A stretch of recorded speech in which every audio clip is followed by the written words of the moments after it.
जय हिंद दोस्तों। देखो, आज का हमारा टॉपिक है बौद्ध धर्म। हम बौद्ध धर्म से संबंधित पॉइंटों पर बात करेंगे क्योंकि एग्जाम में बौद्ध धर्म से काफ़ी क्वेश्चन पूछे जाते हैं। तो आज का जो हमारा टॉपिक है वो बौद्ध धर्म है। हमारी जो चर्चा होगी वो बौद्ध धर्म पर होगी। देखो, पहला पॉइंट, अगर आपसे पूछे कि बौद्ध धर्म का मतलब क्या है, बौद्ध शब्द का मतलब क्या होता है, बौद्ध का मतलब क्या है? बौद्ध का मतलब होता है ज्ञानी, जिसे ज्ञान प्राप्त हो गया हो, जिसने ज्ञान की प्राप्ति कर ली, उसे बौद्ध कहा जाता है। जैसे भगवान बुद्ध के बचपन का नाम क्या था? सिद्धार्थ था। लेकिन जब वो तपस्या करने के लिए गए तो तब भी उनका नाम सिद्धार्थ ही था।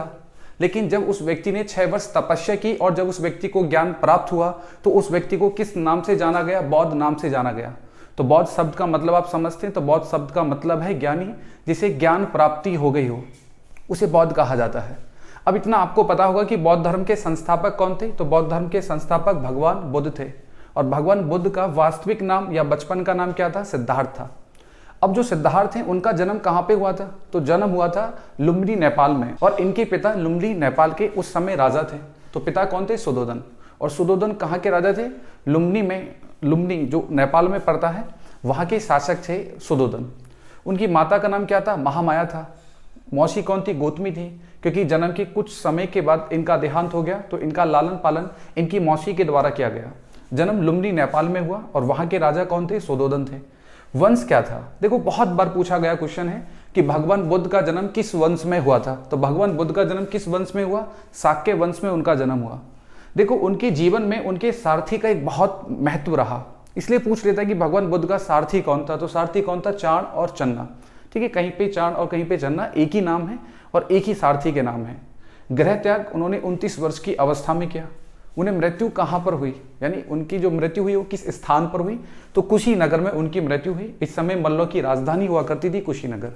देखो, कहते हैं कि जब भगवान बुद्ध का जन्म हुआ तो उस समय आकाशवाणी हुई और आकाशवाणी से एक घोषणा हुई और उस घोषणा में 2 बातों को कहा गया कि या तो सिद्धार्थ शाक्य वंश के एक बहुत महान राजा बनेंगे या शाक्य वंश के एक महान संत बनेंगे। देखो, जब इस संत बनने की बात को सुधोधन के द्वारा सुना गया तो सुधोधन को इस बात से बहुत चिंता होना शुरू हो गई, क्योंकि एक राजा का बेटा राजा बने, ये बहुत खुशी की बात होती है राजा को कि वो मुझसे भी महान और मुझसे भी ताकतवर शासक होगा। तो राजा को बहुत खुशी होती है कि अच्छी बात है, मेरा बेटा मुझसे महान और मुझसे ताकतवर राजा बने। लेकिन उसे इस बात की भी चिंता खाना शुरू हो गई कि वो संत भी बन सकता है। अब उसे लगा कि यार, मैं इतनी मेहनत के साथ जो ये राजपाट इकट्ठा कर रहा हूँ वो किसके लिए कर रहा हूँ? अपने उत्तराधिकारी के लिए, अपने बेटे के लिए। मैंने इतना बड़ा साम्राज्य स्थापित किया और यदि ये संत बन गया तो मेरी पूरी मेहनत बेकार। तो यानी सुधोधन इस बात की चिंता में रहते थे कि भाई किस प्रकार से इस व्यक्ति को संत ना बनने दिया जाए और ये सिर्फ संत को छोड़कर एक पारिवारिक जीवन और राजपाट जीवन में अपने जीवन को समर्पित करे। अब वो सोचने लग गए, आपस में विचार विमर्श करने लग गए। तभी कुछ लोगों ने कहा कि यदि सिद्धार्थ को छोटेपन से ही पारिवारिक जीवन में डाल दिया जाए तो फिर यह व्यक्ति कभी भी अपने जीवन में संत नहीं बनेगा, क्योंकि एक बार पारिवारिक जीवन में जाने के बाद फिर कोई व्यक्ति अध्यात्म की तरफ नहीं जाएगा। तो इसलिए सुधोधन भी सोचते हैं कि ठीक है, ये प्लान सही भी रहेगा। कहते हैं कि जैसे जैसे सिद्धार्थ बड़े हुए, थोड़ी समझ आना शुरू हुई। इनके पिता के द्वारा अपने पुत्र के लिए अलग महल बनवाया गया और उस महल में कौन रहते थे? सिद्धार्थ। कहते हैं कि उस समय उस महल में सिर्फ युवा लोगों को ही जाने की अनुमति थी और युवा में भी कौन? स्त्रियां। कहते स्त्रियां ही सिर्फ उस महल में जा सकती थी जिस महल में सिद्धार्थ का बचपन बीता था, एक यौवन अवस्था बीती थी। उसका कारण यही था कि वो उस व्यक्ति को उस रूप में ही डालना चाहते थे कि जिससे कि वो उसको ही अपना जीवन समझे और कभी भी संत बनने का विचार अपने मन में उत्पन्न ना करे। कहते कि जीवन में सब कुछ ठीक चल रहा था सिद्धार्थ के, लेकिन एक बार उनके मन में अपने साम्राज्य का भ्रमण करने का विचार आया। उन्होंने इस बात को अपने सारथी चन्ना से कहा कि हम अपने साम्राज्य भ्रमण पर जाना चाहते हैं, हम देखें कि हमारा कितना बड़ा साम्राज्य है, हमारी साम्राज्य की सीमा कहाँ कहाँ फैली हुई है। तो हमारा मन है कि हम अपने साम्राज्य घूमने के लिए जाएंगे, भ्रमण पर जाएंगे, तो आप साम्राज्य की तरफ चलो। चन्ना तभी कह देता है कि महाराज, राजकुमार रुकिए, मैं अभी चलता हूँ। और तभी पीछे से दुबक कर वो महाराज को मैसेज डाल देता है व्हाट्सएप पे। कह देता है कि देखो, राजकुमार सिद्धार्थ साम्राज्य भ्रमण पर जाने की बात कह रहे हैं, तो अब आपके पास समय है कि आप जल्द से जल्द वहाँ पे स्थिति बेहतर कर लें। कहते कि जब सिद्धार्थ पहली बार अपने साम्राज्य घूमने के लिए गए तो वहाँ बहुत भव्य स्वागत किया गया उनका, क्योंकि उनके पिता ने पहले ही साम्राज्य के लोगों को आदेश दे दिया कि देखो, राजकुमार सिद्धार्थ भ्रमण पर आएंगे तो उनका भव्य स्वागत होना चाहिए। स्वागत में कोई कमी नहीं होनी चाहिए। जो भी स्वागत करेंगे अधिकांशकर उनमें युवा महिलाएं होंगी। कहते जब वो घूम के आए, हर जगह फूल बरसाए गए, हर जगह उनका स्वागत हुआ, उनको भी बहुत अच्छा लगा होगा। आप कहीं जाएं और आपका कोई बहुत भव्य स्वागत करे, फूलों को बरसाए, तो आप भी बहुत खुश होंगे, बहुत आनंद आएगा आपको, उनको भी आया होगा। अब लौट के सिद्धार्थ वापस अपने महल चले गए। महल जाने के बाद उन्होंने विचार किया कि यार हम कहीं पे भी गए, हमारा हर जगह स्वागत हुआ, इसका मतलब यही था कि हमारे जाने का समाचार उनके पास पहले से ही था। अब देखो, किसी भी व्यक्ति का प्रेम और स्नेह तब पता चलता है, मान सम्मान तब पता चलता है कि आप बिना बताए किसी के पास उपस्थित हों, उसका आपके प्रति उस समय व्यवहार क्या है उससे पता चलता है। अब ऐसा नहीं कि आप किसी को बता के किसी के घर गए तो हर कोई अच्छी एक्टिंग कर ही लेता है, इस प्रकार दिखा देता है कि हम आपको बहुत प्रेम और स्नेह और बहुत ज़्यादा हम आपका सम्मान करते हैं। तो ऐसा लोगों ने भी दिखाया। वो कहते कि नहीं, देखो किसी भी व्यक्ति का हमारे प्रति सम्मान तभी नजर आ सकता है कि जब हम बिना बताए वहां उपस्थित हों। तो सिद्धार्थ ने कहा कि अब जब कभी भी अपने साम्राज्य भ्रमण पर जाएंगे तो अचानक से बताएंगे, पहले विचार नहीं रखेंगे कि हमारा घूमने का विचार है। तो कहते एक बार फिर उन्होंने घूमने का विचार किया, और जब उन्होंने घूमने का विचार किया तो अपने सारथी चन्ना से कहा कि अब हम एक बार और अपने साम्राज्य भ्रमण पर जाएंगे। चन्ना कहता है कि राजकुमार मुझे कुछ समय दीजिए, मैं अभी आता हूँ। सिद्धार्थ मना कर देते कि बिल्कुल नहीं, अभी चलो हमारे साथ, क्योंकि उन्हें पता था कि चन्ना के द्वारा ही महाराज को सूचना दी गई थी। अब चन्ना फिर दोबारा सूचना दे देगा, फिर दोबारा भव्य स्वागत होगा। लेकिन जब चन्ना को वो आदेश देते तो चन्ना विवश हो जाता है उनके साथ चलने के लिए। कहते कि सिद्धार्थ के जीवन में 4 ऐसी घटनाएं होती हैं जिन घटनाओं से उनका जीवन परिवर्तित हो जाता है। जैसे हर किसी के जीवन में कोई ऐसी घटना घटित होती है जिस घटना के बाद उसके जीवन का रुख अलग दिशा की तरफ मुड़ जाता है। अब उसी प्रकार की घटना किनके जीवन में हुई? सिद्धार्थ के। और कहते हैं अगर वो नहीं हुआ होता तो आज शायद सिद्धार्थ इतने प्रसिद्ध स्थान पर नहीं होते, उन्हें भगवान के रूप में नहीं देखा गया होता। शायद एक छोटा सा नाम होता और सिर्फ इतना ही जिक्र होता कि सुद्धोधन के पुत्र सिद्धार्थ थे और बाद में वो लुम्बिनी साम्राज्य के राजा बने। लेकिन नहीं, कहने की किस्मत को जहां आपको बुलाना होता है वो आपको वहां स्वयं बुला लेती है। अब ऐसा इनके जीवन में भी था। अब इन्होंने ऐसा अपने जीवन में क्या देखा जिससे कि इनके जीवन में बहुत परिवर्तन आए। देखो, जब ये वहां पे भ्रमण के लिए गए तो उन्होंने सबसे पहले एक वृद्ध व्यक्ति को देखा। जब उन्होंने वृद्ध व्यक्ति को देखा तो अपने सारथी चन्ना से पूछा कि चन्ना ये क्या है? तो चन्ना बताता है कि राजकुमार ये एक वृद्ध अवस्था है शरीर की, कि जैसे आपने देखा कि आपको एक बचपन अवस्था थी, शिशु अवस्था, उसके बाद आपको यौवन अवस्था ही, इस यौवन अवस्था के बाद आपको एक वृद्ध अवस्था आएगी। तो कहते हैं कि क्या मैं भी वृद्ध हो जाऊंगा? बोले बिल्कुल हो गए, ये तो प्रकृति का समय चक्र है, अवस्था का तो परिवर्तन होना ही है। जैसे आप बचपन से यौवन में आए, यौवन के बाद आप वृद्ध अवस्था में भी जाएंगे। तो उन्हें भी बड़ा दुख हुआ कि मेरा जो ये स्वरूप है, सौंदर्यता है, ये भी क्षणिक है और एक समय के बाद ये भी अवस्था परिवर्तित हो जाएगी। बड़ा दुख हुआ, पहली बार उन्हें पता चला कि अवस्था परिवर्तन भी होता है। क्योंकि उन्होंने जब कभी भी लोगों को देखा तो सब यौवन अवस्था में उन्होंने लोगों को देखा। तो सिद्धार्थ यही सोचते थे उस समय पर कि जो व्यक्ति होते वो यौवन रूप में ही रहते हैं, इसके सिवा उनकी कोई और अवस्था नहीं होती है। तो वृद्ध व्यक्ति को देखे और बड़े चिंतित हुए कि एक समय के बाद मैं भी वृद्ध हो जाऊंगा। उसके बाद उन्होंने दूसरा देखा मृत शरीर। देखो, कुछ लोग एक मृत शरीर को लेके जा रहे थे अंतिम संस्कार के लिए। अब उस दृश्य को सिद्धार्थ के द्वारा देखा। सिद्धार्थ ने इस बात को चन्ना से कहा कि चन्ना ये क्या है? अब वो कहते हैं कि ये मृत शरीर है और इसे अंतिम संस्कार के लिए लेके जा रहे हैं। बोला मृत क्या होता है? उन्होंने कहा कि हर जीवन का एक समापन है। पृथ्वी पे अगर कोई भी चीज उत्पन्न हुई है उसका समापन निश्चित है, हर किसी की मृत्यु होती है। तो सिद्धार्थ कहते हैं कि चन्ना मैं भी मर जाऊंगा क्या? चन्ना कहता है बिल्कुल निश्चित मरोगे, ऐसा थोड़ी है कि आपकी मृत्यु नहीं होगी, हर किसी का अंत होता है, एक दिन आपको भी जाना है, मुझे भी जाना है। इस बात से सिद्धार्थ और भी चिंतित हुए कि भाई एक दिन हम भी निपट जाएंगे। एक तो हमारी अवस्था का परिवर्तन भी होगा और अवस्था के समापन के बाद हमारी जीवन लीला का भी समापन होगा। और चिंतित हुए कि भाई मृत्यु भी होती है व्यक्ति की। इसके बाद उन्होंने एक सन्यासी को देखा। सन्यासी ने कहा चन्ना, एक सन्यासी एक पेड़ के नीचे बैठे हुए थे और चन्ना से सिद्धार्थ ने कहा कि चन्ना ये क्या है?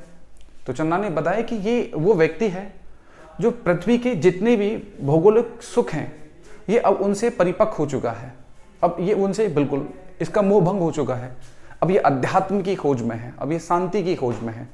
तो उस सन्यासी व्यक्ति को देखा। देखो, इन दृश्यों को देखने के बाद सिद्धार्थ के ऊपर बहुत बड़ा प्रभाव हुआ और अब सिद्धार्थ ने अपने महल वापस लौटना अपने लिए उचित नहीं समझा और उन्होंने वहीं से आदेश दिया कि चन्ना आप अब अपने रथ को हिमालय की तरफ ले लो, हम हिमालय की तरफ जाएंगे, अब मैं वापस लौट के नहीं जाऊंगा। इस बात से चन्ना डर गया। चन्ना को इस बात का डर लगने लगा कि देखो, जिस बात का डर महाराज को था अब ये वही स्थिति आ गई। महाराज तो चाहते नहीं थे कि ये सब कुछ छोड़ छाड़ के सन्यासी बने और इतना जल्दी हृदय परिवर्तन हो जाएगा, ये भी मुझे पता नहीं थे। अब चन्ना को लगता है कि एक काम करते हैं राजकुमार, अभी हम लौट के वापस चलते हैं, महाराज से बात करते हैं, उसके बाद आप चले जाना जहां भी आपको जाना है। क्योंकि अब चन्ना को जवाब देना होगा महाराज को कि भाई आपके साथ भेजा था, कहाँ चला गया, कैसे चला गया, क्यों चला गया। अब ये सारे जवाब किसको देने थे? चन्ना को। चन्ना बेचारा डर गया कि महाराज राजकुमार मेरी तो नौकरी चली जाएगी, आप प्लीज मेरे साथ चल दो। लेकिन वो कह देते कि बिल्कुल नहीं। अब कहते कि वो जबरन चन्ना से कहते कि हिमालय की तरफ चलो। चन्ना सारथी था, वो हिमालय की तरफ चल देता है और उनके पास जो भी मूल्यवान आभूषण थे वो उन पूरे आभूषणों को चन्ना को सुपुर्द कर देते हैं और चन्ना से कह देते कि कुछ समय के लिए मैं अभी यहाँ रुकूंगा, तो अब महाराज से कह देना अगर उन्हें मिलना हो तो मिलने के लिए आ सकते हैं, मैं अभी रहूंगा कुछ दिन और उसके बाद मैं ज्ञान प्राप्ति की खोज में चला जाऊंगा। अब उन्होंने दिया। चन्ना बहुत तीव्र गति के साथ अपने साम्राज्य पहुंचा, महाराज को आदेश दिया, महाराज को बताया कि महाराज जिस बात का डर था वही हो गया। अब सिद्धार्थ तो सब कुछ छोड़ छाड़ के हिमालय में जा रहे हैं सन्यास जीवन जीने के लिए। सुदोधन अपने साथ उसकी पत्नी, उनके बच्चे सबको लेके जाते हैं जिससे कि सिद्धार्थ को भावुक किया जा सके। पर सिद्धार्थ इन चीजों से परिपूर्ण हो चुके थे। उन्होंने निर्धारित कर लिया था कि अब मैं अपने जीवन में पीछे नहीं जाने वाला, अब मैं इन सब चीजों को छोड़ छाड़ के मैं अध्यात्म की खोज में ही जाऊंगा। और उन्होंने निर्णय ले लिया और 29 वर्ष की उम्र में गृह त्याग किया। देखो, जीवन में कोई भी उपलब्धि प्राप्त करने के लिए आपको एक संघर्ष से गुजरना ही होगा। देखो, यहाँ पे भगवानों के द्वारा भी तपस्याएं की गई, भगवानों के द्वारा भी परीक्षाएं दी गई, उन्होंने भी कष्ट और एक संघर्ष भरा जीवन जिया, तब जाके लोगों ने उन्हें ईश्वर माना। देखो, 29 वर्ष की उम्र में इन्होंने गृह त्याग किया, 6 वर्ष इनके द्वारा तपस्या की गई, 35 वर्ष की उम्र में भगवान बुद्ध को ज्ञान प्राप्त हुआ, तब लोगों ने उन्हें भगवान मानना शुरू किया, तब लोग उन्हें ईश्वर मानने लगे। तो जब तक आप अपने जीवन में एक संघर्ष से नहीं गुजरेंगे, कोई भी आपको महत्व नहीं देगा। यदि आप संघर्ष करेंगे और संघर्ष से जो आपको उपलब्धि प्राप्त होगी वही आपकी एक पहचान बनेगी आपके समाज के बीच में। और इनकी जो मेहनत थी वो इनकी पहचान बनी। 6 वर्ष इस व्यक्ति के द्वारा बिना अन्न पान के तपस्या की गई और उसके बाद ये किस नाम से जाने गए? बौद्ध नाम से, यानी इनको भगवान के रूप में माना गया। और कहते हैं कि ज्ञान प्राप्ति करने से पहले इन्होंने जो सर्वप्रथम ज्ञान लिया वो किससे लिया? गुरु कौन थे? अलार कलाम। आपसे पूछे कि भगवान बुद्ध के प्रारंभिक गुरु कौन थे, तो अलार कलाम भगवान बुद्ध के प्रारंभिक गुरु थे। और सन्यास यानी ज्ञान प्राप्ति से पहले उन्होंने किस व्यक्ति से उपदेश लिए? तो अपने गुरु अलार कलाम से, उनके द्वारा उपदेश लिए गए। और 6 वर्ष की तपस्या के बाद भगवान बुद्ध को ज्ञान प्राप्ति हुई। उन्होंने ज्ञान प्राप्ति कहाँ पे की? अगर आपसे पूछता है तो नदी कौन सी थी? रंजना। काफी बार पूछा गया क्वेश्चन है कि भगवान बुद्ध के द्वारा जो ज्ञान प्राप्ति की गई वो किस नदी के पास में की गई? तो रंजना नदी। स्थान क्या? बोध गया। और किस पेड़ के नीचे बैठकर उनके द्वारा ज्ञान प्राप्त किया गया? तो कौन सा था? पीपल वृक्ष था। इसके बाद आपसे पूछे कि भगवान बुद्ध के द्वारा प्रथम उपदेश कहाँ दिया गया? कहते कि जब भगवान बुद्ध ने अपना प्रथम उपदेश दिया तो मात्र 4 व्यक्ति के द्वारा ही उस उपदेश को सुना गया। और उसके बाद इस व्यक्ति के अनुयायी लाखों हो गए, सुनने वालों की संख्या बढ़ती चली गई। तो कोई भी कार्य जब प्रारंभिक समय में किया जाता है तो ऐसा नहीं है कि आपको एक साथ बहुत बड़ी उपलब्धियां प्राप्त हो जाएंगी। अब देखो, जिसे लोगों ने बाद में ईश्वर माना, जो बाद में भगवान के रूप में आए, उनके प्रथम उपदेश को मात्र 4 व्यक्तियों के द्वारा सुना गया और बाद में उस व्यक्ति के विचारों से लाखों लोग प्रभावित हुए, करोड़ों लोग प्रभावित हुए। लोगों ने उसे ईश्वर के रूप में मानना शुरू कर दिया। तो उन्होंने प्रथम उपदेश कहाँ दिया? सारनाथ में। अब ये पूछता है कि सर्वाधिक उपदेश कहाँ दिए? श्रावस्ती। उनके द्वारा सर्वाधिक उपदेश श्रावस्ती में दिए गए। और श्रावस्ती इस समय किस जनपद की राजधानी थी? तो कौशल जनपद की राजधानी थी श्रावस्ती। तो ये भी पूछ सकता है कि भगवान बुद्ध ने सर्वाधिक उपदेश श्रावस्ती में दिए, वो किस जनपद की राजधानी थी? तो किसकी थी? कौशल जनपद की राजधानी थी श्रावस्ती। अब ये क्वेश्चन पूछते हैं कि जब भगवान बुद्ध ने गृह त्याग किया तो उसे बौद्ध धर्म में किस नाम से जाना गया? तो गृह त्याग को महाभनिष्कर्मण के नाम से जाना गया। भगवान बुद्ध ने जो प्रथम उपदेश दिया उसे धर्म चक्र प्रवर्तन के नाम से जाना गया। भगवान बुद्ध की मृत्यु को बौद्ध धर्म में किस नाम से जाना गया? महापरिनिर्वाण। और भगवान बुद्ध को मृत्यु कहाँ प्राप्त हुई? तो उन्हें मृत्यु हुई कुशीनगर। और कुशीनगर उस समय मल्लों की राजधानी थी जहां उन्हें अपना अंतिम समय व्यतीत किया। कहते मृत्यु से पहले भगवान बुद्ध के द्वारा जो अंतिम उपदेश दिया गया वो अपने शिष्य सुबुद्ध भगवान बुद्ध का अंतिम शिष्य था, जो मृत्यु से पहले भगवान बुद्ध से उपदेश प्राप्त करता है। तो अंतिम उपदेश उन्होंने सुबुद्ध को दिया, सुबुद्ध उनका अंतिम शिष्य था। चलो अगले पॉइंट पे बात करते हैं। अब देखो कई बार पूछेगा कि बौद्ध धर्म की शाखाएं कितनी हैं, तो बौद्ध धर्म की कितनी शाखा होती हैं? 4 शाखा होती हैं। बौद्ध धर्म 4 शाखाओं में विभाजित है। सबसे प्राचीन शाखा बौद्ध धर्म की कौन सी है? हीनयान शाखा। देखो भगवान बुद्ध ने अपने जीवन में मूर्ति पूजन का खंडन किया। अब जिस व्यक्ति ने अपने जीवन में मूर्ति पूजन का खंडन किया, अब ऐसा तो नहीं है कि वो व्यक्ति स्वयं की मूर्ति का पूजन कराएगा, कि दूसरों की मूर्ति का खंडन कर रहा है, कह रहा है कि भाई आप मेरी मूर्ति की पूजा करो, बिल्कुल नहीं। तो इसलिए बौद्ध धर्म की जो सबसे प्राचीन जो पहली शाखा थी वो हीनयान शाखा थी। और इस शाखा के बौद्धिस्ट मूर्ति पूजन नहीं करते हैं, क्योंकि भगवान गौतम बुद्ध के उपदेशों पर चलते हैं। जो भगवान गौतम बुद्ध के उपदेशों पर चले वो हीनयान बौद्धिस्ट कहलाते हैं, वो हीनयान शाखा के बौद्धिस्ट होते हैं। हीनयान शाखा के बाद एक और शाखा का जन्म हुआ बौद्ध धर्म के अंदर, वो महायान शाखा थी, जिस शाखा का इजाद मानते हैं कुषाण वंश के राजा कनिष्क के शासनकाल में, क्योंकि उसके शासनकाल में भगवान बुद्ध की अलग अलग मुद्रा में 10 प्रतिमाएं बनाई गईं और वहां से उनकी प्रतिमाओं के पूजन का प्रचलन शुरू हो गया। तो भगवान बुद्ध की मूर्ति पूजन किस शाखा के लोग करते हैं? तो हीनयान शाखा के बौद्धिस्ट मूर्ति पूजन करते हैं। और ये बहुत बार पूछा गया क्वेश्चन है कि हीनयान शाखा के लोग यानी कौन सी शाखा के लोग मूर्ति पूजन नहीं करते? तो हीनयान शाखा। किस शाखा के लोग मूर्ति पूजन करते हैं? महायान शाखा के लोग मूर्ति पूजन करते हैं। ठीक है, ये बातें बिल्कुल आपको ध्यान रखना। हीनयान शाखा का अनुयायी कौन था? अशोक था। कुषाण वंश के राजा कनिष्क के द्वारा किस शाखा को अपनाया गया था? तो महायान शाखा को। इसके बाद वज्रयान शाखा और थेरावाद शाखा। तो बौद्ध धर्म की कितनी शाखाएं होती हैं? 4 शाखाएं बौद्ध धर्म की होती हैं। चलो आगे बात करते हैं। अब देखो एक क्वेश्चन पूछता है कि बौद्ध धर्म की समितियां कितनी थी? तो बौद्ध धर्म में कितनी समितियां हुई? 4 बौद्ध धर्म के अंदर समितियां हुई। अब देखो आपके सामने 4 बौद्ध समितियां हमने लिखी हैं। अब आपसे पूछे कि प्रथम बौद्ध समिति कब हुई? तो 483 ईसा पूर्व में हुई। कहां पर हुई? राजगृह, जो मगध की प्रारंभिक राजधानी रही।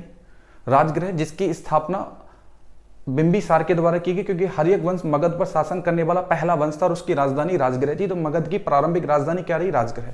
अध्यक्ष कौन था? महाकश्यप। और पहली बौद्ध सभा किसने कराई? अजातशत्रु के द्वारा। दूसरी बौद्ध सभा कब हुई? 383 ईसा पूर्व में। स्थान वैशाली। अध्यक्ष कौन? सभाकमी। और राजा कौन? कालाशोक। तीसरी बौद्ध सभा 250 ईसा पूर्व में। स्थान पाटलिपुत्र। अध्यक्ष मुगलीपुत्रस्य और राजा कौन था? कालाशोक था। चौथी बौद्ध सभा कब हुई? 100 ईस्वी में हुई। और ये कहां पर की गई? कुंडलवन कश्मीर में चौथी बौद्ध सभा का आयोजन हुआ। अध्यक्ष कौन था? वसुमित्र। और इस बौद्ध सभा का एक उपाध्यक्ष भी बना। उपाध्यक्ष कौन था? अश्वघोष। राजा कौन था? कनिष्क था। और चौथी बौद्ध सभा के बाद ही बौद्ध धर्म 2 शाखाओं में विभाजित हो गया, हीनयान और महायान। तो जो महायान शाखा थी वो किस बौद्ध सभा के बाद इजाद हुई?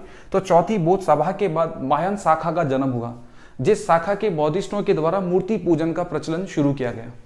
अब देखो इसका एक ट्रिक ये भी है, अगर आपको याद रखना है स्थान कि कौन सी बौद्ध सभा कहाँ पे हुई, कई बार आपसे क्रम लगवा लेगा कि क्रम बताइए, पहली कौन सी, दूसरी कौन सी, तीसरी कौन सी, चौथी कौन सी। तो आपको ये ध्यान रखना है ट्रिक, राज ने वैशाली पटाली कुंडल देके।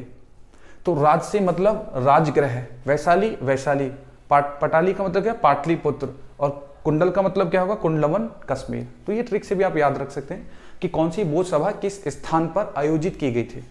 और आपसे पूछे कि किस बौद्ध सभा के बाद बौद्ध धर्म 2 शाखाओं में विभाजित हो गया, तो कौन सी बौद्ध शाखा के बाद हुआ? कौन सी समिति के बाद? चौथी समिति के बाद बौद्ध धर्म 2 शाखाओं में विभाजित हो गया। चलो अगले पॉइंट पे बात करते हैं। अब देखो यहाँ पे एक बात और विशेषकर आपको ध्यान रखना है, ये तो मैंने आपको बता दिया कि अंतिम कौन था? सुबुद्ध। देखो भगवान बुद्ध के जीवन में एक सिद्धांत है जो उन्होंने 3 सिद्धांत दिए, जैसे संग, धम्म, बुद्ध। अब इनमें एक कंसेप्ट शुरू होता है कि जब अधिकांश के लोग भगवान बुद्ध के पास जाते थे तो अपनी समस्याएं भगवान बुद्ध के सामने बताते कि हमें ये दुख है, हमारे जीवन में दुख जुड़ा हुआ है, हमें ये दुख बहुत ज़्यादा सता रहा है। देखो भगवान बुद्ध ने एक ही बात कही ऐसे व्यक्तियों को समझाने के लिए। उन्होंने कहा कि हमारे जीवन में दुख तब होते हैं जब हम उनके प्रति इच्छाएं रखते हैं। इच्छा ही हमारे जीवन में दुख है। देखो आप किसी भी चीज़ से दुखी हो रहे हैं तो तभी होते हैं जब आपने कोई इच्छा रखी होती है। अगर आपने कोई इच्छा नहीं रखी होती तो शायद आपको कोई दुख भी नहीं होता। तो कहते कि आप इच्छाएं जो व्यक्ति रखेगा उसे दुख होगा ही होगा। अब जिस जीवन में इच्छा है ही नहीं तो वो जीवन क्या है? है ना। जीवन में तो इच्छा होना आवश्यक है, क्योंकि हमारा जीवन इच्छाओं से ही निर्धारित होता है। जब कुछ इच्छा होगी तभी तो हम अपने जीवन में कुछ कर पाएंगे। तो भगवान बुद्ध कहते थे कि ऐसा नहीं कि आप इच्छाओं को ही सर्वोपरि माने, ऐसा नहीं कि अगर वो चीज़ आपको प्राप्त ना हो तो आप अपने जीवन का समापन समझें, बिल्कुल नहीं। वो कहते कि इच्छाएं रखें, लेकिन इच्छाओं पर निर्भरता ना रखें कि अगर ये नहीं हुआ तो हमारा सब कुछ खत्म है, हमारे पास कुछ नहीं है। तो कहते कि अगर कोई भी कार्य कर रहे हैं, अगर आपको कुछ भी वहाँ प्राप्ति होता है तो बहुत अच्छी बात है, और नहीं भी होता तो भी अच्छी बात है, कुछ और देखेंगे, कुछ और करने का प्रयास करेंगे। तो कहते कि इच्छाओं पर निर्भरताएं नहीं रखनी चाहिए। कहते कि हमारे जीवन में हर चीज क्षणिक है, हर चीज अस्थायी है। क्षणिक का मतलब कि आपके जीवन में कोई भी चीज स्थायी नहीं है। आप कोई भी ले लें अपने जीवन में, चाहे आप अपना स्वरूप ले लें, अपना धन ले लें, अपनी ताकत ले लें, कुछ भी ले लें, हर चीज आपके जीवन में क्षणिक है, कुछ समय के लिए है। जैसे आप देखेंगे कि आपका शरीर ऐसा नहीं है कि शाश्वत है, अमर है, अजर है, बिल्कुल नहीं। उसका भी अंत है, उसका भी समापन है। कोई अवस्था ले लें, यौवन अवस्था है, वो भी क्षणिक है, एक समय के बाद उसको भी ढल जाना है, अंतिम अवस्था को भी ढल जाना है। धन है, ऐसा नहीं है कि हमेशा आपके पास यथावत रूप में रहेगा। तो कहते कि आपके जीवन में कुछ भी आता है तो आपको ना तो खुश होने की आवश्यकता है, ना दुख होने की, क्योंकि कोई भी चीज आपके जीवन में स्थायी है ही नहीं। यदि आपके जीवन में दुख आते भी हैं तो वो भी क्षणिक हैं, सुख आते हैं वो भी क्षणिक हैं। तो स्थायी आपके जीवन में कुछ नहीं होता है। अगर जीवन में कुछ है तो वो सिर्फ आपके जीवन में क्षणिक है। और कहते थे कि हमारे जीवन से लेके हमारे मरण तक, हमारी मृत्यु तक, अगर हमारे जीवन में कुछ भी जुड़ा हुआ है तो वो दुख ही है। जन्म से लेके मृत्यु तक हम अपने जीवन में दुख से ही जुड़े हुए होते हैं, और दुख के साथ ही हमारा समापन हो जाता है। अब दुख का अंत क्या है कि जब इस शरीर का अस्तित्व खत्म, दुख खत्म, और तब तक आपका शरीर है, तब तक आपके साथ दुख जुड़े ही रहेंगे। तो इसलिए वो कहते थे कि हमारा जीवन सिर्फ दुखों से भरा हुआ है। जन्म से लेकर मृत्यु तक हमारे जीवन में सिर्फ दुख ही दुख रहते हैं। ये भगवान बुद्ध कहते थे। इसलिए कहते कि सुख कुछ है ही नहीं, वो तो एकमात्र वहम है लोगों के मन में, जिस वहम के लिए लोग जी रहे होते हैं। वास्तविक रूप में तो जीवन दुखों से ही भरा हुआ होता है। कोई ना कोई पीड़ा व्यक्ति को आती ही रहती है, जिसमें उसका जीवन पूरा गुजर जाता है। अब देखो, भगवान बुद्ध का जो अंतिम समय था, उनकी जो मृत्यु का कारण था वो रक्त पिशार बीमारी थी। और रक्त पिशार बीमारी किसको कहते हैं? कि पीलिया को कहते कि इनका एक शिष्य था चुंद, और जब भगवान बुद्ध उनके पास रुकने के लिए गए थे तो भगवान बुद्ध कहते थे कि अगर किसी भी व्यक्ति के द्वारा आपको कुछ भी भेंट के रूप में दिया गया है तो आपको उसे स्वीकार करना चाहिए। अब ऐसा भी हो सकता है कि आपको कोई जहर दे दे उपहार के रूप में, तो ऐसा तो नहीं कि आप जहर को खा जाएंगे। अब बुद्ध कहते कि जो भी भेंट के रूप में दे तो उसे स्वीकार करना चाहिए। तो कहते कि ये देखने के लिए चुंद के द्वारा भगवान बुद्ध को मांस दिया गया खाने के लिए। और ये भगवान बुद्ध के सिद्धांत थे कि अगर कोई अपनी इच्छा से भेंट के रूप में आपको कुछ भी दे रहा है खाने की चीज, तो आपको उसे मना नहीं करना चाहिए। और भगवान बुद्ध ने उसे खाया। उसे खाने के बाद भगवान बुद्ध को रक्त पिशाब बीमारी हो गई। जब रक्त पिशाब बीमारी हुई तो उनका स्वास्थ्य खराब होना शुरू हुआ। तो उस समय उनके जितने भी करीबी व्यक्ति थे वो सब उनके इलाज के लिए कहने लग गए कि आप इसका इलाज करा लें। लेकिन भगवान बुद्ध ने रक्त पिशाब बीमारी का इलाज नहीं कराया, क्योंकि उन्होंने कहा कि अगर आपने अपने जीवन में कोई भी अपराध किया है, कोई भी पाप किया है, तो उसका प्रायश्चित होता है। अब मैं इसका प्रायश्चित तभी कर पाऊंगा जब मैं अपने शरीर को कष्ट दूंगा। तो इसलिए कहते हैं कि उन्होंने इलाज नहीं कराया और रक्त पिशाब बीमारी से उनकी मृत्यु हो गई। और बाद में उन्हें कहाँ पे समाधि दी गई? तो उन्हें दी गई कुशीनगर। और मैंने आपको बताया कि उनकी जो मृत्यु है कुशीनगर, उसे बौद्ध धर्म में किस नाम से जाना गया? तो महापरिनिर्वाण के नाम से जाना गया। तो उनकी मृत्यु को महापरिनिर्वाण और कुशीनगर उस समय मल्लों की राजधानी थी। चलो आज के लिए इतना ही। इससे आगे हम अगली क्लास में बात करेंगे। तब तक के लिए जय हिंद।